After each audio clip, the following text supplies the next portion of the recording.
রোজা সারিয়া দিছে, আমি মাওলাকে ডাকি নাই। ওরা চক্ষু কত অন্যায় করছে, আমার গুনার কথা স্মরণ করিয়া কেন কান্দো না?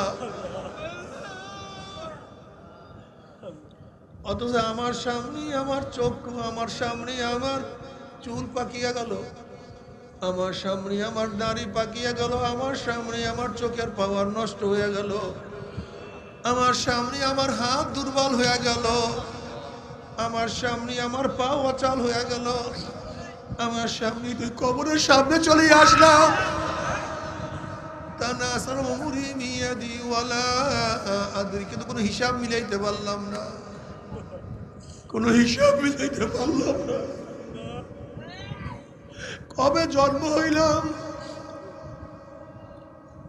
কবে জন্ম হইলাম, কবে দাঁত উঠলো, কবে দাঁত পড়লো, আবার কবে দাঁত উঠলো, কবে কোন তারিখের থেকে চেহারার মধ্যে দাড়ি উঠা শুরু করলো, আবার কবে কোন তারিখের থেকে কোন রং তুলি কাঁচা দাড়ির মধ্যে সাদা রং লাগানো শুরু করলো। কে চোখের পাওয়ার হরণ করতে আছে, কে হাতের শক্তি রহিত উঠতে আছে। যেরকম বিকাল বেলা রাখাল গরু ছাগলগুলি হাঁকাইতে হাঁকাইতে গোয়াল ঘরের দিকে নিয়ে যায়, ঠিক কে যেন তোমাকে আমাকে পিছন থেকে হাঁকাইতে হাঁকাইতে হাঁকাইতে কবরের কিনারে নিয়ে যাবে।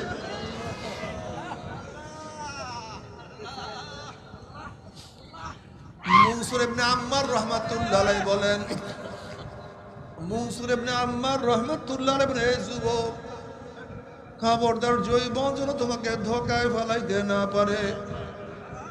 আগামীকাল নামাজ পড়বো, আগামী সপ্তাহে, আগামী বছর রোজা রাখবো, আগামীকাল মদ ছাড়বো, আগামীকাল আর গাঁজা সেবন করবো না, আগামীকাল থেকে আগামী বছর আগামী মাস থেকে আর দাড়ি কাটবো না। এই তো সুন্নাত অনুযায়ী চলা শুরু করবো, একটু পরেই শুরু করবো। একটু বুড়া হয়ে নেই, একটু বয়সটা বাড়িয়ে নাও। মনসুর ইবনে আম্মার রাহমাতুল্লাহ আলাইহি বলেন, খবরদার যুবক, তোমাকে যেন জৈবন ধোকায় ফলাইতে না পারে। এ যুবক, তুমি কি দেখো না কত যুবককে জৈবন ধোকায় ফলাইয়া লাত্তি মারিয়া বেনামাজি অবস্থায় কবরে ফলাইয়া দিছে? তুমি কি দেখো না কত যুবককে জৈবন ধোকায় ফলাইয়া বিনা রোজায় কবরে পাঠাইয়া দিছে? তুমি কি দেখো না কত যুবককে ধোকায় ফলাইয়া মদ পান অবস্থায় জাহান্নামে ফলাইয়া দিছে? তুমি কি দেখো না কত যুবকের দাড়ি সারা কিয়ামতের ময়দানে উঠাবার ব্যবস্থা করিয়া দিছে?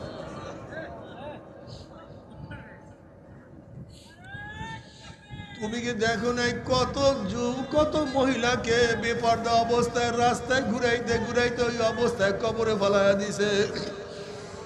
তুমি কি দেখো না কত ঘুষখোর সুদখোর তওবা করতে পারে নাই?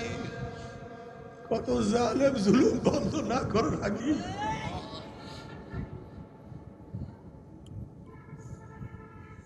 ও যুবক শোনো, দুনিয়ার পরীক্ষায় একবার ফেল করলে বারবার পরীক্ষা দিয়া পাশ করার আশা করা যায়। দুনিয়ার ব্যবসায় একবার লস খেলে বারবার ব্যবসা করিয়া লাভ করার আশা করা যায়। আজকে দুনিয়ার মামলায় ম্যাজিস্ট্রেট করে হারলে জজ করে আপিল করিয়া, জজ করে হারলে হাইকোর্টে, হাইকোর্টে হারলে সুপ্রিম কোর্টে আপিল করিয়া জেতার আশা করা যায়।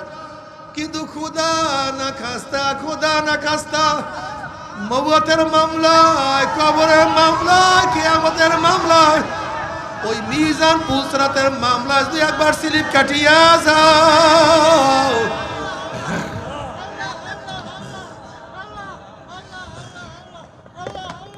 আর তো দ্বিতীয়বার আপিল করা যাবে না। আল্লাহ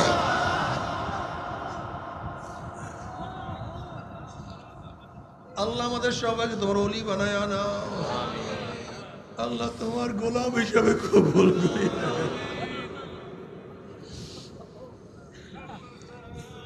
বাবার কিয়ামতের ময়দানে যখন আল্লাহর নবীর সামনে উঠবা, যখন যাবার নবী আলাইহিস সালাতু ওয়াস সালাম চেহারায় দাড়ি, তোমার চেহারায় দাড়ি নাই, তুমি কি তখন লজ্জায় মাথা নত করবা না? তোমার আমার চেহারা দাড়ি না দেখলে আমার নবী কি কলিজায় ব্যথা পাবে না? নবী কি বলবেন? উনি না পারবেন আমাকে এত মোহাব্বত করতে পারলি না, এত কম মোহাব্বত কিভাবে করলি?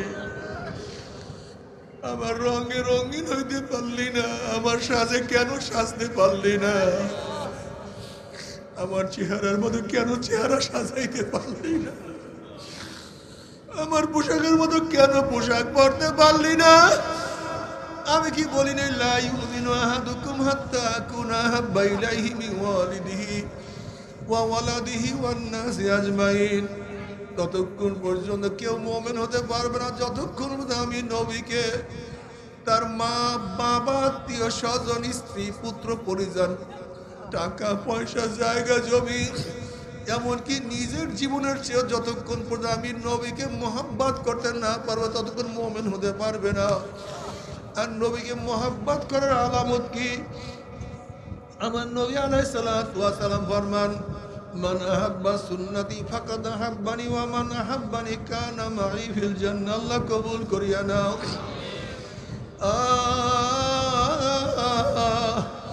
যদি নবী আলাইহিস সালাতু ওয়াস সালাম কিয়ামতের ময়দানে তোমাকে আমাকে পরিচয় নাই দেয়, তোমাকে আমাকে সুপারিশ নাই,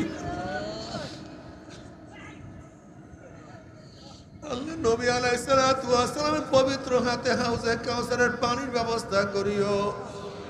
আল্লাহ নবীর সুপারিশ কবুল করিও।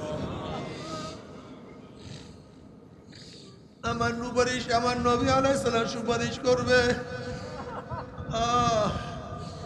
বুখারীর মধ্যে রওয়ায়াত আছে, কিয়ামতের ময়দানে আল্লাহ পাক বলবে, সাল তুতা ইশফা তুশাফা। আমার হাবিব আপনি আমাকে সুপারিশ করেন, যে সুপারিশ করবেন কবুল করব। আমার কাছে যা চাইবেন আমি আপনাকে তাই দিয়ে দেব। আল্লাহ কবুল করিয়া নাও। যদি নবী আলাইহিস সালাতু ওয়াস সুন্নাত মানতে পারো, আমার নবী আলাইহিস সালাতু ওয়াস সালামের সাথীরা জান্নাতে চলে যাবে। আল্লাহ কবুল করিয়া নাও। কিন্তু আল্লাহ না করুক, আল্লাহ না করুক, যদি গুনাহ মাফ না করে কিয়ামতের ময়দানে উঠো, হাত পার মধ্যে জাহান্নামের শিকল লাগিয়া যাবে। জাহান্নামের ফেরেশতারা টানতে টানতে জাহান্নামে ধাম ধাম করে মারা শুরু করবে। 70 বছর পর্যন্ত আগুনের নিচে যাইতেই থাকবা। বাবা সহ্য করতে পারবা? ওই আযাব তো কেউ সহ্য করতে পারবো না। 1 মাস রোজা রাখার পরে যখন আল্লাহ পাকের বান্দারা ঈদগাহে বের হয়, দোয়া করার জন্য বের হয়, আল্লাহ পাক ফেরেশতাদের সাথে গৌরব করে বলেন, ফেরেশতারা, যে শ্রমিক ঠিক মতো কাজ করে তার প্রাপ্তি কি হওয়া উচিত? করে পরিপূর্ণ প্রতিদান দেওয়া উচিত। আল্লাহ পাক ঘোষণা দেন, যা আমি এই বান্দাদের জিন্দেগির সমস্ত গুনাহ খাতা মাফ করে দিলাম। শুধু মাফ নয়, সমস্ত গুনাহকে নেকের দ্বারা পরিবর্তন করে দেব।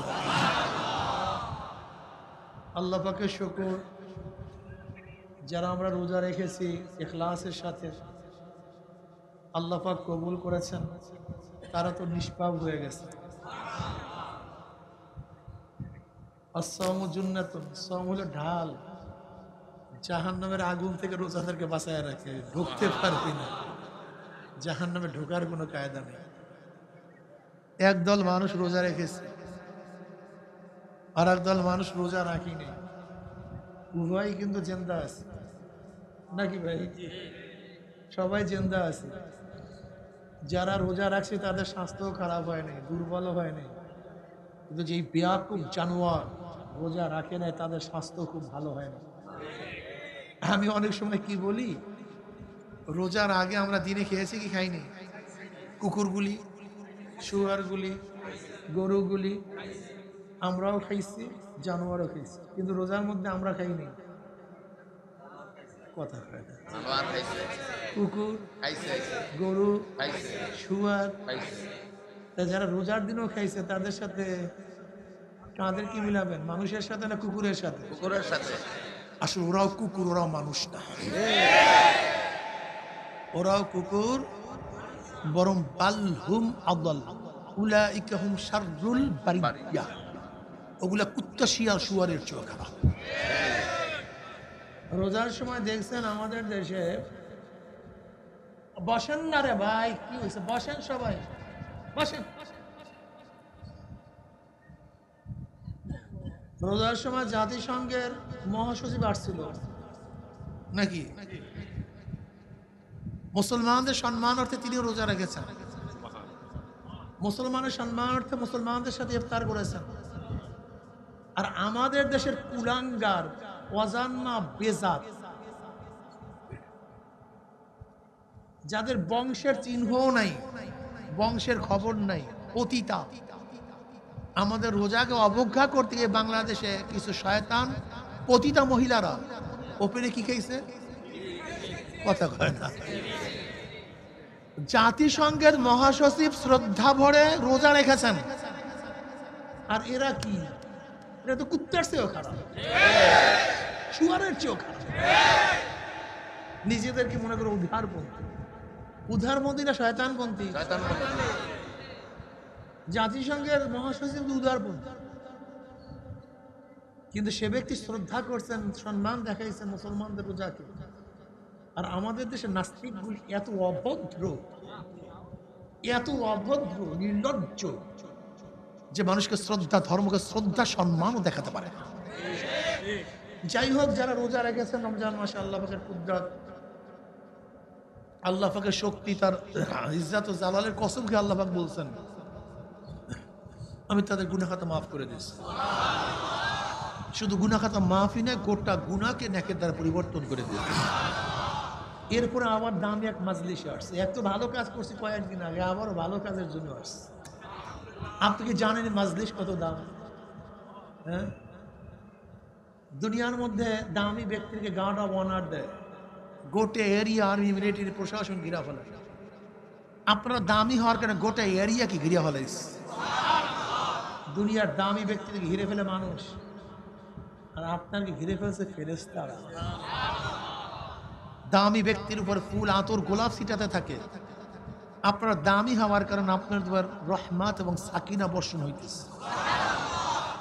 দুনিয়ার দামি ব্যক্তির আলোচনা সব জায়গায় ছড়িয়ে পড়ে, শুনছে অমুক দেশের অমুকে আসছে। আর আপনারা এত দামি, আপনাদের আলোচনা খোদা আল্লাহ পাক নিজেই শুরু করেছে। সুবহানাল্লাহ কইবেন না মেয়ে? এই একবার সুবহানাল্লাহ পড়ার সাথে সাথে আমল নামে 1000 নেকি লেখা হয়ে গেছে, 1000 গুনাহ ঝরে গেছে, মিজানের অর্ধেক নেকি পূর্ণ হয়ে গেছে। কালিমাতানে হাবিবাতানে ইলা রহমান খফিফাতানে আলাল লিসান সাকিলাতানে ফিল মিজান সুবহানাল্লাহি ওয়া বিহামদিহি সুবহানাল্লাহিল আযীম। যাই হোক, আমি যাই সূরা তেলাওয়াত করছি, খুব গুরুত্বপূর্ণ সূরা। ইমাম শাফি রাহমাতুল্লাহ আলাইহি বলেন এই সূরাটাই যথেষ্ট, এই সূরাটাই। সাহাবীদের মধ্যে এমন দুজন সাহাবী ছিলেন যারা একে অপরকে এই সূরা না শোনানোর আগ পর্যন্ত পৃথক হইতেন। পৃথক এই সূরার উপর গবেষণা করলে দেখা যায় সব কিছুর মধ্যে আছে। প্রথমত আল্লাহ পাক কসম কাটছেন, ওয়াই কাসবিয়া আকাসামতুল আসরা ওয়াল আসর, আমি আসরের কসম করতেছি, আমি সময়ের কসম করতেছি। কিসের কসম? সময়ের কসম। জোরে বলেন। সময়ের কসম। আল্লাহ পাক সময়ের কসম কেন করলেন? সময়ের গুরুত্ব বুঝাবার জন্য। কিসের গুরুত্ব? এক গোটা দুনিয়ার মানুষ সময়কে মূল্যায়ন করে, সময়কে গুরুত্ব দেয়, সময় সবচেয়ে দামি। এই জমি চলে গেলে আবারও জমি পাওয়া যায়, টাকা হারানো গেলে আবারও সংগ্রহ করা যায়, বাড়ি নদীতে ভেঙে গেলে আবারও বাড়ি, কিন্তু সময় যদি হারায় যায়, সময় যদি চলে যায়, আর না। সময় এত দামি, এর চেয়ে দামি কোনো জিনিস নেই। সময়ের মধ্যেই মানুষ বড় শিক্ষিত হয়, এই সময়ের মধ্যেই মানুষ প্রেসিডেন্ট হয়, প্রাইম মিনিস্টার, এই সময়ের মধ্যেই মানুষ বড় ধনী হয়, এই সময়ের মধ্যেই মানুষ গরিব হয়, এই সময়ের মধ্যেই মানুষ আল্লাহর ওলি হয়। সময় সবচেয়ে দামি। আমি দেখি অনেক গাড়ির পিছনে লেখা সময়ের চেয়ে জীবনের মূল্য অনেক বেশি। আমার তখন লিখতে মনে চায় যে সময়কে কাজে লাগাতে পারে সেই জীবনের মূল্য, আর যে সময়কে কাজে লাগাতে পারে না তার জীবনে তার মূল্য কি বলেন তো? যে সময়কে কাজে লাগাতে পারে সেই জীবনের মূল্য হয়, আর যে সময়কে কাজে লাগাতে পারে না সেই জীবনের কোনো মূল্য হয় না। সময় এমন এক দামি জিনিস, যদি সময়কে দুনিয়ার ব্যাপারে কাজে লাগান দুনিয়া দামি হয়ে যাবে, আর আখিরাতের ব্যাপারে সময়কে কাজে লাগাতে পারলে আখিরাতও কামিয়াব হয়ে যাবে। যদি দুনিয়াতে সময়কে কাজে লাগাতে না পারেন দুনিয়াও বরবাদ হয়ে যাবে, আর আখিরাতের ব্যাপারে সময়কে কাজে লাগাতে না পারলে আখিরাতও বরবাদ হয়ে যাবে। আম তো আসছে কিন্তু সময়ের আগে পাকছেন, আম পাকছে না পচছে? কিসের গুরুত্ব না দেওয়ার কারণে? ধান তো অনেক ভালো হয়েছে, সময়ের আগে কাটছেন, ধান ভালো হয়েছে না খারাপ হয়েছে? কারণটা কি? হ্যাঁ, এই যে মেঘনার মধ্যে বসি পাওয়ার জন্য গেছে, দেখছেন মাছে খুঁট দিছে কিন্তু সময় মতো টান দেন নাই, কি হলো? হ্যাঁ, শিকারে টার্গেট করছেন, সময় মতো টার্গেট চারপান নাই, কি হইলো? সময়ের আগে যদি বাচ্চা হয় মরছে না বাঁচছে?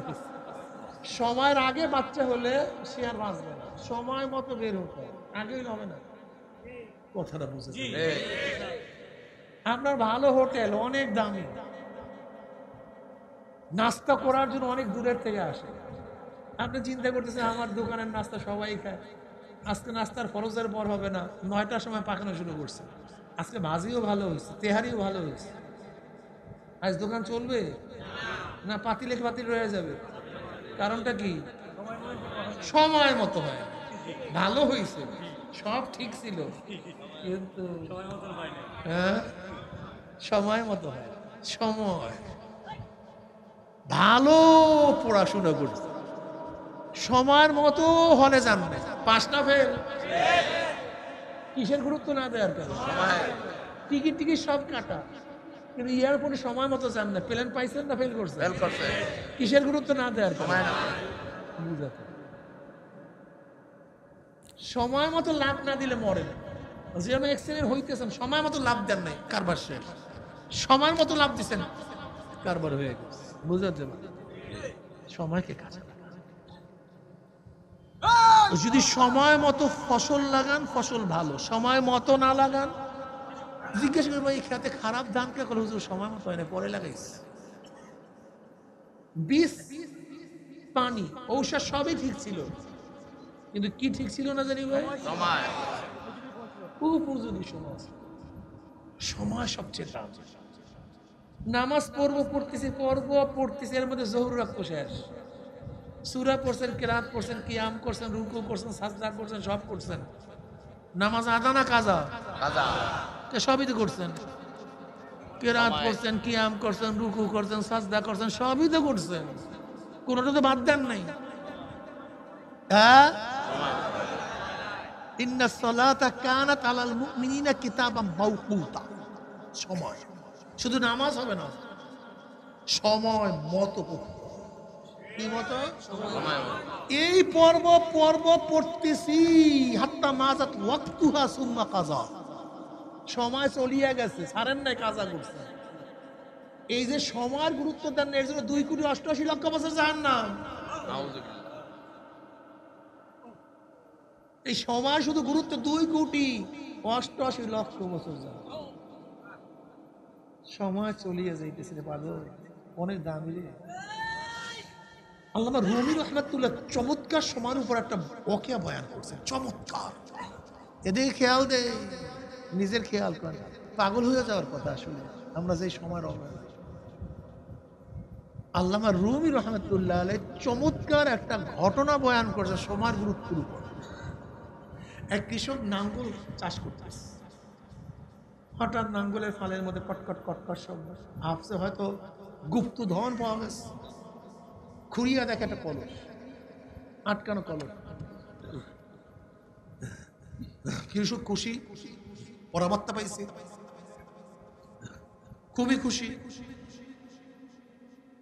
উঠাইছে, দেখে কলস ঢাকা, মুখ খুলছে, খুলে দেখে কতগুলো মার্বেল, সাদা সাদা সাদা সাদা মার্বেল।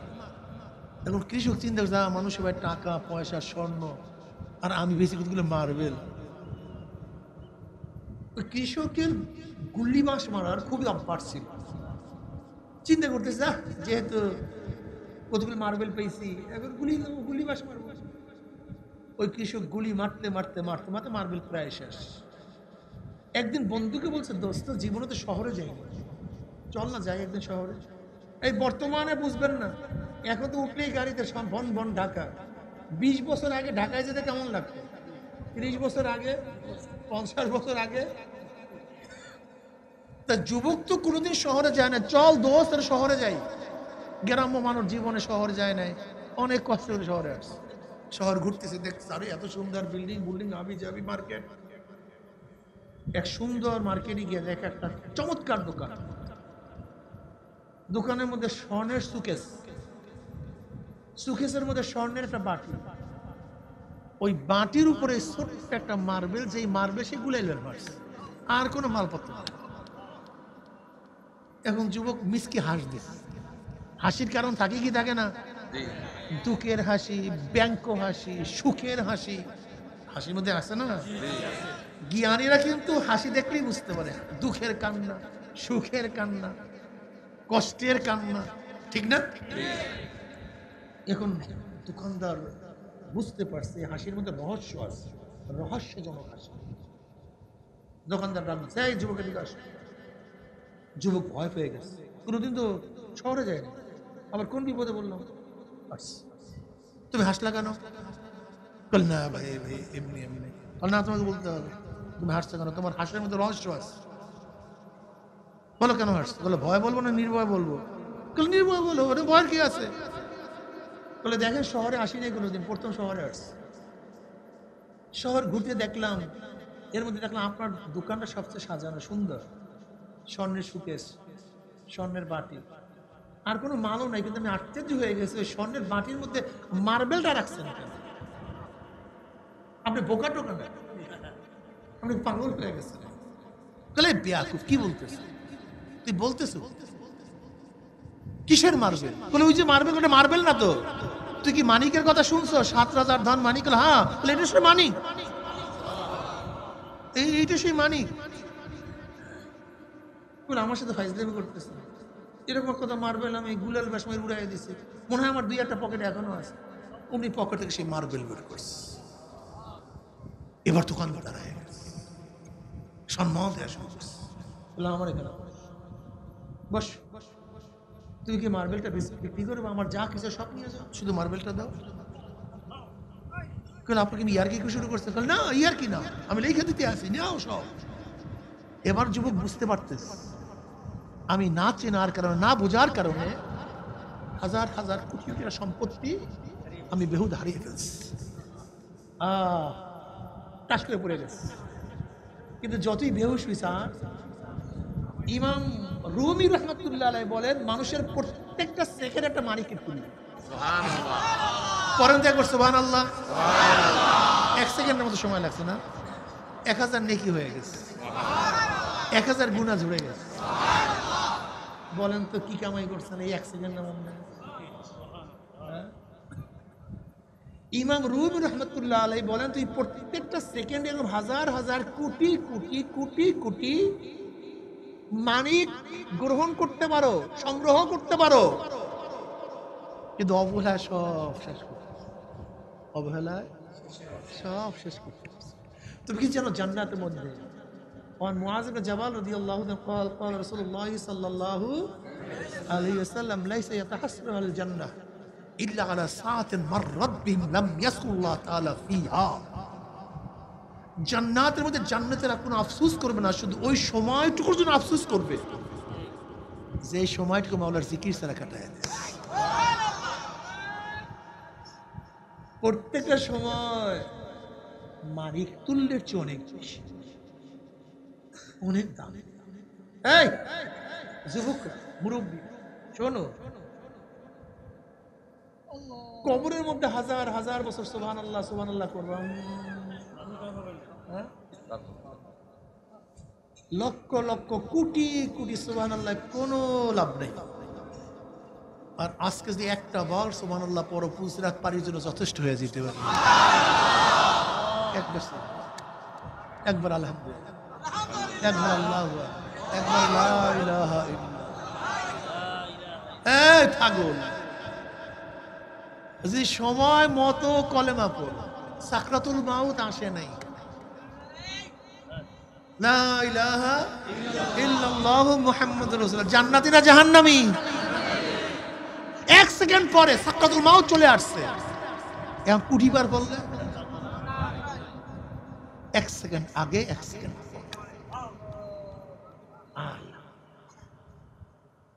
5 সেকেন্ড আগে তুমি পানি পান করছো, রোজা এখনো সূর্য ডুবে নাই, কষ্ট সব কিসের? গুরুত্ব না দেওয়ার কারণে।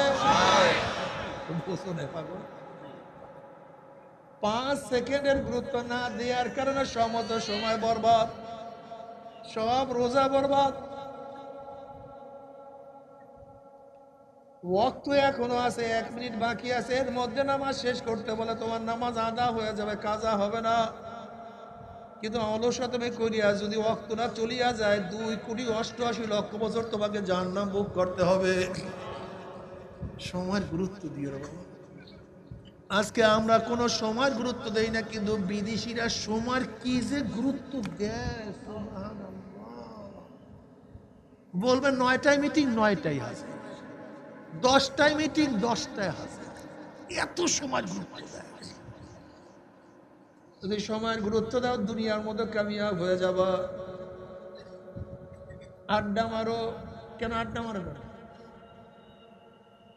একটা কদু গাছ লাগা, আড্ডা মারো কেন একটা কলা গাছ লাগা, আড্ডা মারো কেন একটা করল্লা গাছ লাগাও। যদি আমাদের দেশের মধ্যে এত লক্ষ কেজি করল্লার প্রয়োজন হয়, তুমি 1 লক্ষ কেজির মধ্যে 1 কেজির যোগান দাও।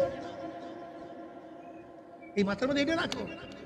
আমাকে কালকে না পরশু আমাদের সাথীরা বলছে, হুজুর আপনি কৃষিতে এত লস খান, তারপরও আপনি কৃষির মধ্যে এত আপনার আকর্ষণ কেন? আমি বললাম দেখো, ধরে নাও বাংলাদেশে প্রতি বছর এত কোটি কদু লাগে, আমি লস করেও যদি একটা কদু তার মধ্যে দিতে পারি, তাহলে কমপক্ষে এই রেজেকের প্রয়োজনের মধ্যে আমি একজন শরীক হইলাম। এই সেন্স আমাদের প্রত্যেকের মাথায় থাকে, প্রত্যেকে আমাদের। তুমি কি জানো বাংলাদেশের নিয়ামতের অবস্থাটা কি? গোটা দুনিয়ার মধ্যে চোরের দিক থেকে 1 নাম্বার হইল, এক দিক থেকে আমরা ভিন্ন ভালো এক দিক থেকে 1 নম্বরে আছি। সেটা কি জানেন? বাংলাদেশের জনগোষ্ঠীর 60% জায়গায় ফসল হয়, যা গোটা দুনিয়ার মধ্যে 1 নাম্বার। মানে বসবাসকৃত জনগোষ্ঠীর এত পার্সেন্ট ফসলের জায়গা গোটা দুনিয়াতে নাই, একমাত্র 1 নাম্বার কোন জায়গায় আছে? বাংলাদেশ। কোথায় আছে? সেই বাংলাদেশ আজকে শস্যের অভাবে শত্রু দেশ ভারতের থেকে খাদ্য আনতে, শুধু এই বেকারত্বের কারণে মানুষ বেকার থাকবে। আমি আরো 20-30 বছর আগে থেকে বয়ান করা শুরু করছিলাম যে মানুষের জন্য দুনিয়া, এই দুনিয়া কার জন্য? সেই মানুষ আবার দুনিয়ার জন্য বোঝা হয় কি? সবচেয়ে বড় নিয়ামত মানুষ, সবচেয়ে বড় দামি সম্পদ মানুষ, সবচেয়ে বড় দামি জিনিস মানুষ। যদি মানুষকে ইউটিলাইজ করা যায়, ব্যবহার করা যায়, এর চেয়ে দামি কোনো জিনিস নেই। নবী আলাইহিস সালাম কি বলেছেন? আন-নাসু মাআদিনু কামাআদিনিজ যাহাবি ওয়াল ফিদ্দা, খায়রুন ফিল জাহিলিয়াতি খায়রুন ফিল ইসলাম ইযা ফাকিহ। এই মানুষগুলি সোনা এবং রূপার খনির ন্যায় খনি। আন-নাসু মাআদিন, খনি। কত দামি! কিসের খনি? সোনা এবং রূপার খনি। শুধু সোনা রূপা না মিয়া, খনি। খনির মধ্যে কি 1-2 কেজি সোনা পাওয়া যায়? হ্যাঁ, শত শত টন সোনা পাওয়া যায়। আন-নাসু মাআদিনু কামাআদিনিজ যাহাবি ওয়াল ফিদ্দা, খায়রুন ফিল জাহিলিয়াতি খায়রুন ফিল ইসলাম ইযা ফাকিহ। মুসলিমের মধ্যে রওয়ায়াত আছে। মানুষ সোনার উপর খনির নেয় খনি। যারা জাহেলির যুগে উত্তম, ইসলামের যুগে তারাই উত্তম যদি তারা দিন শিক্ষা গ্রহণ করে। আল্লাহ, অনেক চেয়ারম্যানে মনে করে হুজুর ইসলামের পথে এলাম, আমার উপায় তুমি চেয়ারম্যান হবা। উপায় কি মানে? তুমি চেয়ারম্যান হবা। এতদিন তুমি চুরি করতা, এখন মানুষের সেবা করবা। অনেক মন্ত্রী বলে হুজুর আমি ইসলাম হইলে কি অবস্থা, আমি বলি তুমি মন্ত্রী হবা। এতদিন আব্রাহাম লিঙ্কনের গোলামি করছো, এখন মদিনা আল্লাহর গোলামি করো। অনেক বিএনপি আওয়ামী লীগের জাতীয় পার্টির সভাপতি বলে আমার অবস্থা, তুমি সভাপতি হবা। নবী বলছে খিয়ানুল জাহিলিয়াতে ওয়া খিয়ানুল ইসলাম। খালিদ বিন ওয়ালিদ রাদিয়াল্লাহু তাআলা আনহু ইসলাম গ্রহণ করার আগেও কোনোদিন যুদ্ধে হারেন নাই, ইসলাম গ্রহণ করার পরও কোনোদিন যুদ্ধে হারেন নাই। ইসলাম গ্রহণ করার আগেও যুদ্ধের নেতা ছিলেন, ইসলাম গ্রহণ করার পরেও চিপ ছিলেন। এই জাহিলি যুগেও নেতা, ইসলামের যুগে আবু বকর রাদিয়াল্লাহু তাআলা ইসলামের যুগেও সম্মানিত ছিলেন, জাহিলি যুগেও সম্মানিত ছিলেন। ওমর ইবনে খাত্তাব রাদিয়াল্লাহু তাআলা আনহু তিনি জাহিলি যুগেও শ্রেষ্ঠ যোদ্ধা ছিলেন, সম্মানিত ছিলেন, ইসলামের যুগেও শ্রেষ্ঠ ছিলেন। আলী মুর্তজা রাদিয়াল্লাহু ইসলামের আগেও সম্মানিত বংশের ছিলেন, ইসলামের পরেও সম্মানিত ছিলেন। এই তো যোদ্ধা, সহজ কথা।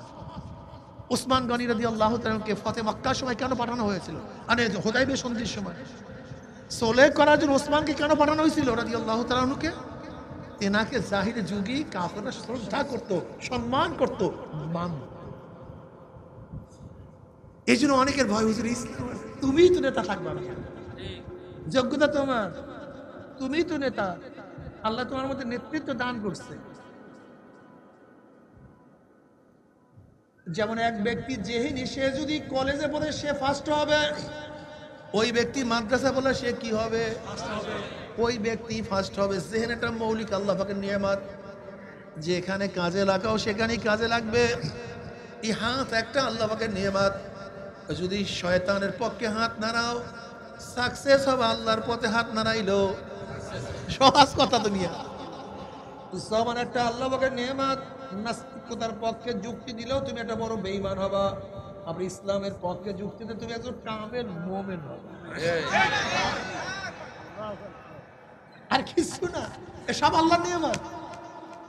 চক্ষু আল্লাহ পাকের নিয়ামত, তুমি মাওলার কুদরত দেখলে প্রতি সেকেন্ডে তোমার বিশাল বিশাল বিশাল বিশাল অগ্রগতি জান্নাতের দিকে হয়ে যাবে। আবার এই চক্ষু দিয়া খারাপের দিকে তাকাইলে তোমার জাহান্নামের পথ উন্মোচন হয়ে যাবে। এই পাও আল্লাহ পাকের নিয়ামত, যদি মসজিদের দিকে যা প্রতি কদমে কদমে সওয়াব হবে। আর এই পাও আল্লাহ পাকের নিয়ামত দিয়ে যদি গুনার দিকে যা প্রতি কদমে কদমে জাহান্নামের পথে অগ্রসর হয়ে যাবা। কথাটা বুঝাতে পারি নাই। এ আমার যুবক বাবারা, মুরব্বী বাবারা, পর্দারা মা বোনেরা, আজকে দুনিয়ার মধ্যে এক ফোঁটা চোখের পানিতে মাওলার জন্য ফালাও, এক ফোঁটা চোখের পানির জন্য তুমি জাহান্নামের আগুন থেকে মুক্তি পেতে পারো।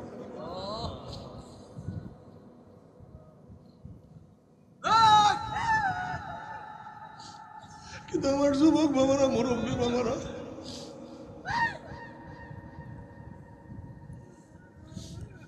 তুমি কি জানো কিয়ামতের মাঠে নাফরমান কাঁদতে কাঁদতে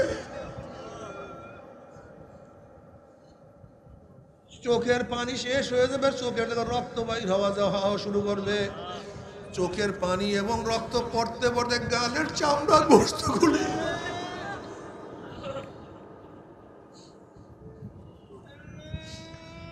গালের চামড়া গোশতগুলি পচিয়া পচিয়া পড়িয়া যাবে।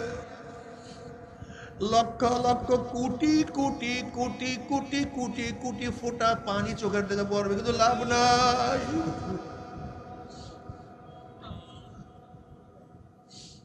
কোনো লাভ নাই। আর আজকে এই মাঠের মধ্যে যে মাওলার জন্য জাহান্নামের ভয়ে এক ফোঁটা চোখের পানি ফলাইতে পারো, নবী আলাইহিস সালাতু ওয়াস সালাম ফরমান, মান বাকা মিন খাশিয়াতিল্লাহি হারামাল্লাহু তিলকাল আইন আলান নার।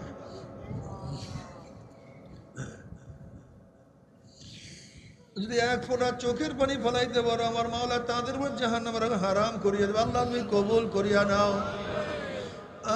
আইনাইয়া হাল্লা তাবকিয়ানি আলা জানবি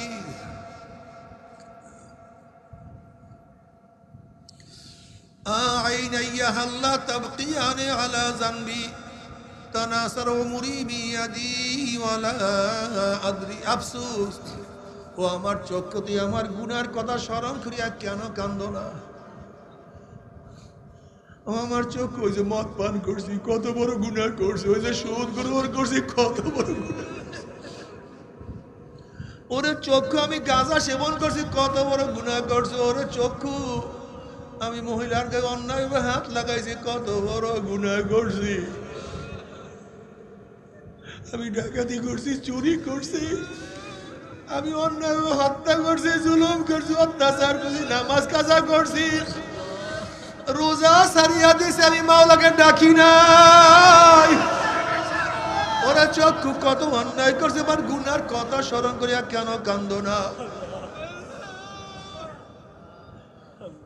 অথচ আমার সামনে আমার চক্ষু আমার সামনে আমার চুল পাকিয়া গেল আমার সামনে আমার দাড়ি পাকিয়া গেল আমার সামনে আমার চোখের পাওয়ার নষ্ট হয়ে গেল আমার সামনে আমার হাত দুর্বল হয়ে গেল আমার সামনে আমার পা অচল হয়ে গেল আমার সামনে তুই কবরের সামনে চলে আসলাম তানাসার উমরি মিয়াদি ওয়ালা আদরি কিন্তু কোনো হিসাব মিলাইতে পারলাম না কোনো হিসাব মিলাইতে পারলাম না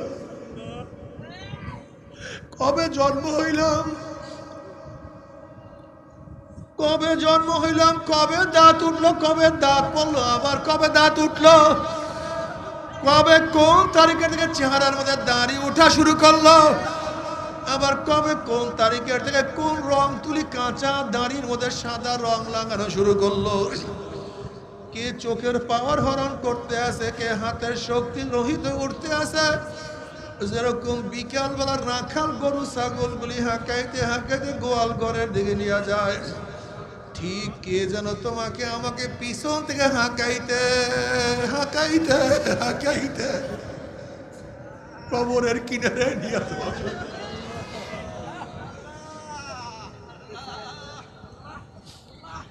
মনসুর ইবনে আম্মার রাহমাতুল্লাহ আলাইহি বলেন মনসুর ইবনে আম্মার রাহমাতুল্লাহ আলাইহি বলেন যুবক খবরদার জৈবন যেন তোমাকে ধোকায় ফেলাইতে না পারে আগামীকাল নামাজ পড়বো আগামী সপ্তাহে আগামী বছর রোজা রাখবো আগামীকাল মদ ছাড়বো আগামীকাল আর গাঁজা সেবন করবো না আগামীকাল থেকে আগামী বছর আগামী মাস থেকে আর দাড়ি কাটবো না এই তো সুন্নাত অনুযায়ী চলা শুরু করবো একটু পরেই শুরু করবো একটু বুড়া হয়ে নেই একটু বয়সটা বাড়িয়ে নাও মনসুর ইবনে আম্মার রাহমাতুল্লাহ আলাইহি বলেন খবরদার যুবক তোমাকে তো জৈবন ধোকায় ফলাইতে না পারে এ যুবক তুমি কি দেখো না কত যুবককে জৈবন ধোকায় ফলাইয়া লাত্তি মারিয়া বেনামাজি অবস্থায় কবরে ফলাইয়া দিছে তুমি কি দেখো না কত যুবককে জৈবন ধোকায় ফলাইয়া বিনা রোজায় কবরে পাঠাইয়া দিছে তুমি কি দেখো না কত যুবককে ধোকায় ফলাইয়া মদ পান অবস্থায় জাহান্নামে ফলাইয়া দিছে তুমি কি দেখো না কত যুবকের দাড়ি ছাড়া কিয়ামতের ময়দানে উঠাবার ব্যবস্থা করিয়া দিছে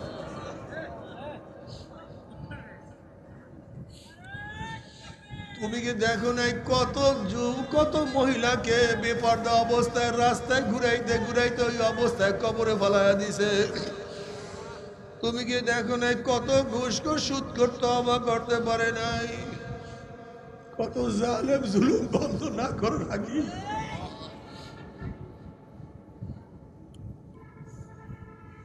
ও যুবক শোনো দুনিয়ার পরীক্ষায় একবার ফেল করলে বারবার পরীক্ষা দিয়া পাশ করার আশা করা যায় দুনিয়ার ব্যবসায় একবার লস খেলে বারবার ব্যবসা করিয়া লাভ করার আশা করা যায় আজকে দুনিয়ার মামলায় ম্যাজিস্ট্রেট করে হারলে জজ করে আপিল করিয়া জজ করে হারলে হাইকোর্টে হারলে সুপ্রিম কোর্টে আপিল করিয়া জেতার আশা করা যায় কিন্তু খোদা না খাস্তা মওয়াতের মামলায় কবরের মামলায় কিয়ামতের মামলায় ওই মিজান পুলসরাতের মামলা যদি একবার স্লিপ কাটিয়া যাও,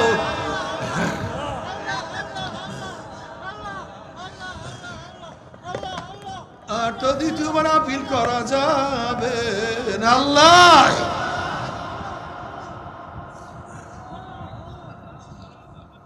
আল্লাহ আমাদের সবাইকে তোমার ওলি বানায় আনা। আল্লাহ তোমার গোলাম হিসাবে কবুল করি।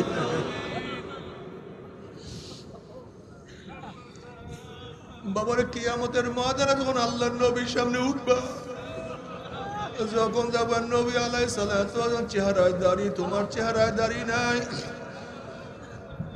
তুমি কি তখন লজ্জায় মাথা নত করবা না? তোমার আমার চেহারা দাঁড়িয়ে না দেখলে আমার নবী কি কলিজায় ব্যথা পাবে না? নবী কি বলবেন?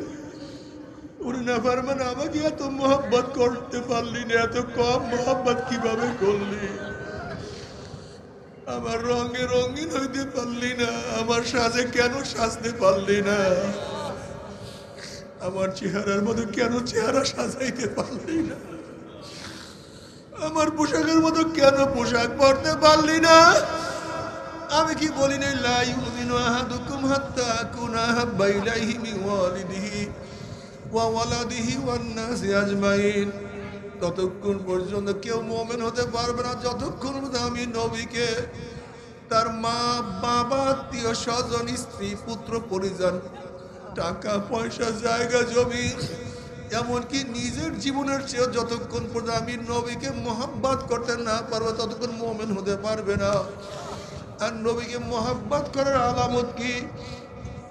আমার নবী আলাইহিস সালাতু ওয়াস সালাম ফরমান, মান আহাব্বা সুন্নতি ফাকাদ আহাব্বানি ওয়া মান আহাব্বানি কানা মাই ফিল জান্নাহ। আল্লাহ কবুল করিয়া নাও।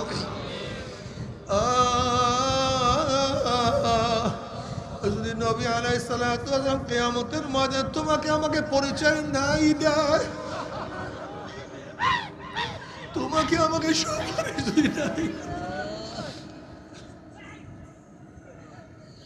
আল্লাহ নবী আলাইহিস সালাতু ওয়াস সালামের পবিত্র হাতে হাউজে কাউসারের পানির ব্যবস্থা করিও। আল্লাহ নবীর সুপারিশ কবুল করিও। আমার সুপারিশ, আমার নবী আলাইহিস সালাম সুপারিশ করবে। বুখারীর মধ্যে রওয়ায়াত আছে, কিয়ামতের ময়দানে আল্লাহ পাক বলবে, সাল তুতা ইশফা তুশাফা। আমার হাবিব, আপনি আমাকে সুপারিশ করেন, যে সুপারিশ করবেন কবুল করব। আমার কাছে যা চাইবেন আমি আপনাকে তাই দিয়ে দেব। আল্লাহ কবুল করিয়া নাও। যদি নবী আলাইহিস সালাতু সুন্নাত মানতে পারো, আমার নবী আলাইহিস সালাতু সালামের সাথে জান্নাতে চলে যাবে। আল্লাহ কবুল করিয়া নাও। কিন্তু আল্লাহ না করুক, আল্লাহ না করুক, যদি গুনাহ মাফ না করে কিয়ামতের ময়দানে উঠো, হাত পায়ের মধ্যে জাহান্নামের শিকল লাগিয়া যাবে। জাহান্নামের ফেরেশতারা টানতে টানতে জাহান্নামে ধাম ধাম করে মারা শুরু করবে। 70 বছর পর্যন্ত আগুনের নিচে যাইতেই থাকবা, যাইতেই থাকবা। বাবার সহ্য করতে পারবা? ওই আযাব তো কেউ সহ্য করতে পারবো না। তবে মুমিন মুসলমান বলতে সবাই মনে চায় গুনার থেকে ফিরিয়ে আনে কামল করিয়া মাওলার জান্নাতে, কিন্তু সবাই যাইতে মনে চায়। গুনাহ নিয়ে মাওলার জাহান্নামে কাউরি কিন্তু যাইতে মনে চায় না। কিন্তু কেনই বা আমরা নেক আমল করতে পারি না? কেনই বা গুনার কাম ছাড়তে পারি না? এর মূল কারণ হলো আপনার এবং আমার পিছনে নফস এবং শয়তান লাগিয়া রয়েছে।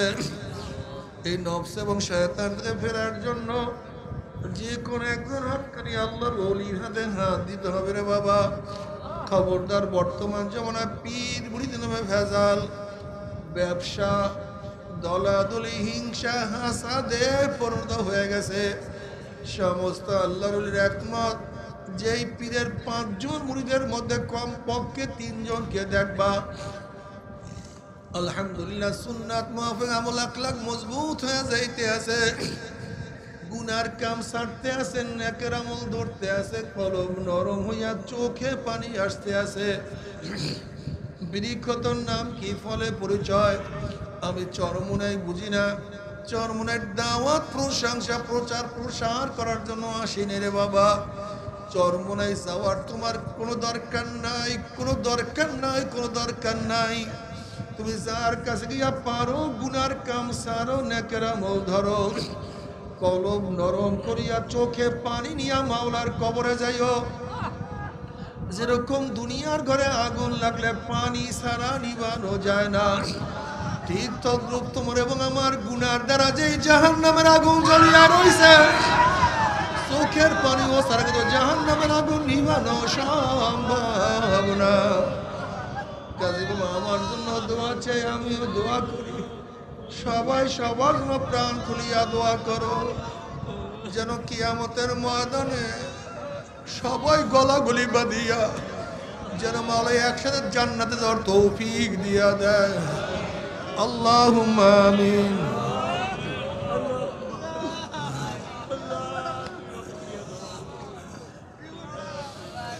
ও আমার পর্দালে মা বোনেরা, দুই হাত তুলিয়া মাওলার দেবে কান্দ আর মাওলার কাছে মাফ। আল্লাহ আল্লাহ কতিপয় গুনাহগার বান্দা গুনার বোঝা মাথায় নিয়ে আপনার শাহী দরবারে হাত ধরলাম রে মাওলা। আল্লাহ আমরা যতই গুনাহ করি না কেন, আমাদের গুনার সীমা আছে, সংখ্যা আছে। তোমার রহমতের কোনো সীমাও নাই, সংখ্যাও নাই। আমাদের গুনার দিকে না তাকাইয়া তোমার রহমতের দিকে তাকাইয়া তুমি আমাদের জিন্দগির সমস্ত গুনাহ কথা মাফ করে দাও আল্লাহ। সন্তান অন্যায় করে বাবার কাছে মাফ না পাইলে মার কাছে মাফ পাওয়ার আশা করে, ভিক্ষুক এক দরজায় ভিক্ষা না পাইলে অন্য দরজায় ভিক্ষা পাওয়ার আশা করে।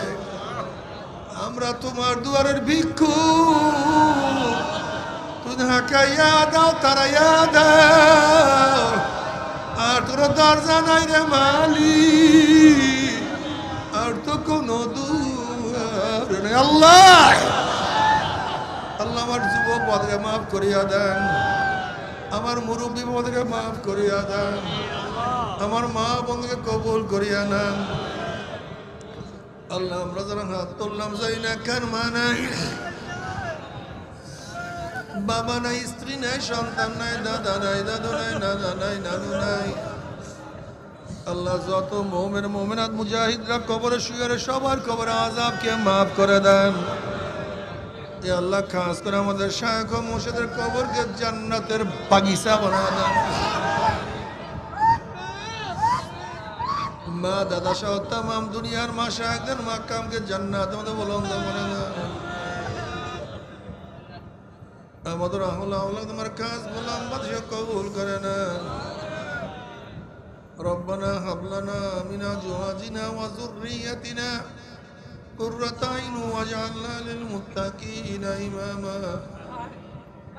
رب ارحمهما كما ربياني صغيرا وصلى الله تعالى على خير خلقه محمد وآله وأصحابه وأزواجه وأتباعه أجمعين ارحمنا معهم برحمتك يا أرحم الراحمين.